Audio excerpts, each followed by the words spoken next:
ತನ್ನ ನಾಯಕಿಯ ವಿರುದ್ಧವೇ ಗೆದ್ದು ಬಿಗಿದ ಸ್ಮೃತಿ ಮಂದಾನ ಅವರು RCB ವುಮನ್ಸ್ ತಂಡವನ್ನು ಫೈನಲ್ಗೆ ಕೊಂಡೊಯ್ದಿದ್ದಾರೆ. ಫೈನಲ್ಗೆ ಲಗ್ಗೆ ಇಟ್ಟ RCB ತಂಡ ಕಪ್ಪನ್ನು ಗೆಲ್ಲೋದಕ್ಕೆ ಕೇವಲ ಒಂದೇ ಒಂದು ಹೆಜ್ಜೆ ಹಿಂದೆ ಇದೆ ಅಂತ ಹೇಳ್ಬೋದು.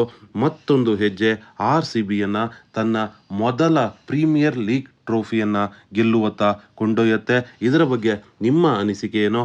RCB ತಂಡದ ಸಿಂಹಿಣಿಯರ ಈ ಒಂದು ಅದ್ಭುತ ಪ್ರದರ್ಶನಕ್ಕೆ ನಿಜಕ್ಕೂ ನನ್ನದೊಂದು ದೊಡ್ಡ ಸಲ್ಯೂಟ್ ಅಂತಲೇ ಹೇಳ್ಬೋದು. RCB ವುಮೆನ್ಸ್ ತಂಡ ನಿಜಕ್ಕೂ ಮೊದಲ ದಿನದಿಂದಲೂ ಅತ್ಯುತ್ತಮವಾದಂಥ ಒಂದು ಪರ್ಫಾರ್ಮೆನ್ಸನ್ನು ನೀಡಿತ್ತು. ನಿನ್ನೆ ಕೂಡ ಆಸ್ಟ್ರೇಲಿಯಾದ ಎಲೆಸಿ ಪೆರಿ ಅವರು ಅದ್ಭುತವಾದಂಥ ಒಂದು ಆಟವನ್ನು ಆಡಿದರು. ಹಾಗೆ ಇವತ್ತು ಕೂಡ ಅವರು 66 ರನ್ಗಳನ್ನು ಗಳಿಸಿದ್ದಾರೆ. ಎಲ್ಲೊಂದು ಕಡೆ ಸ್ಮೃತಿ ಮಂದಾನ ಅವರು ಕೂಡ ಈ ಸೀಸನ್ನಲ್ಲಿ ಅತ್ಯುತ್ತಮವಾಗಿ ಆಡ್ತಾಯಿದ್ರು.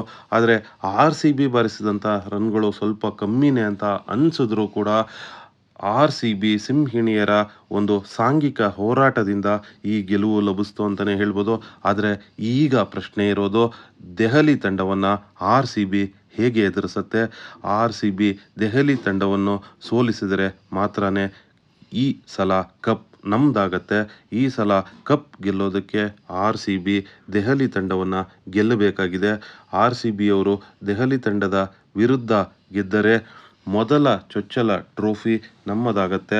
ಇದಕ್ಕೋಸ್ಕರನೇ ಬಹುಶಃ RCBಯ ಸಾಕಷ್ಟು ಅಭಿಮಾನಿಗಳು ತುದಿಗಾಲಲ್ಲಿ ಕಾಯ್ತಾ ಇದ್ದಾರೆ ಅಂತ ಅಂದ್ಕೊಳ್ತೀನಿ. RCB ಗೆಲ್ಲೋ ಮೊದಲ ಟ್ರೋಫಿ ಇದಾದರೆ ನಿಮ್ಮ ಅನಿಸಿಕೆ ಏನು ಅನ್ನೋದನ್ನು ಕಮೆಂಟ್ನಲ್ಲಿ ತಿಳಿಸಿ. RCB ತಂಡದ ಅಭಿಮಾನಿಯಾಗಿ ನಿಜಕ್ಕೂ ತುಂಬಾ ಸಂತೋಷ ಆಗ್ತಿದೆ. ಇವತ್ತು RCB ತಂಡ ಫೈನಲ್ ತಲುಪಿದ್ರಿಂದ 17ನೇ ತಾರೀಕು ನಾವು ನಿಜಕ್ಕೂ ದೆಹಲಿಯ ವಿರುದ್ಧ ಒಂದು ಉತ್ತಮವಾದಂಥ ರೋಚಕ ಒಂದು ಪಂದ್ಯವನ್ನು ನೋಡ್ಬೋದು. ಇವತ್ತು ಕೂಡ ಕೊನೆಯ ಬಾಲ್ನವರೆಗೆ ಪಂದ್ಯ ಇತ್ತು. ಲಾಸ್ಟ್ ಬಾಲ್ ಥ್ರಿಲ್ಲಿಂಗ್ ಮ್ಯಾಚ್ ಆಗಿತ್ತು. ಇವತ್ತು ಕೂಡ ಬಹಳಷ್ಟು ಲಾಸ್ಟ್ ಬಾಲ್ ಥ್ರಿಲ್ಲಿಂಗ್ ಮ್ಯಾಚ್ಗಳನ್ನು ನಾವು ಈ ಒಂದು WIPL ಸರಣಿಯಲ್ಲಿ ನೋಡಿದ್ದೇವೆ.